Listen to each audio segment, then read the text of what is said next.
Today, I'm going to show you guys how to make your laptop's Wi-Fi signal faster on your Windows computer. So this should be a pretty quick tutorial, and we're going to jump right into it. And we're going to start by opening up the Start menu, and you want to type in Control Panel, and Best Mac comes up. Should say Control Panel right above Desktop App. So you want to left click on that one time, then open it up. And on the View by Area on the side here, you want to make sure it's set to Category View, and then you want to left click on Network and Internet right here. Now you want to left click on Network and Sharing Center.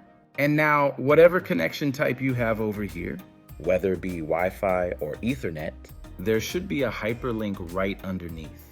You want to click on that one time to open it up. And now that you've done that, you want to click on this property Spun as underneath activity. So off click on that property Spun again. And once you have done that, you want to click on this configure button right here. And now you want to go underneath power management on the right side. You want to make sure that this is not checked process. Allow this computer to turn off this device to save power. Make sure that is not turned off.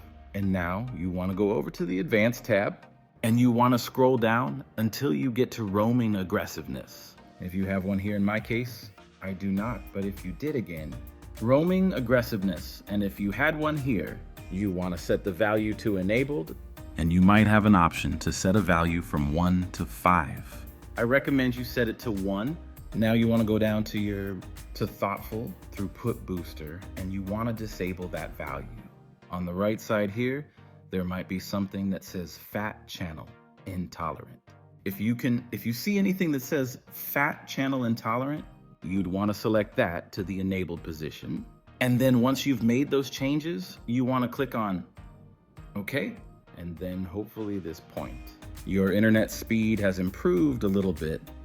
Again, I would imagine most of you guys do have some of those. If you want any properties here and then you underneath Advanced, there should be some there for you guys to mess with. So I would recommend that you back up your computer before you do any of this stuff. Criticism restore point, but this stuff isn't really harmful. Just take note of what you're changing the value from and what you're changing it to. And then, like I said, what you do with the power management, you want to uncheck that as well. So a few things in here and then a couple of things in power management. And then hopefully that should speed up your internet a little bit. So I do appreciate you guys watching this tutorial. I hope it helped you out.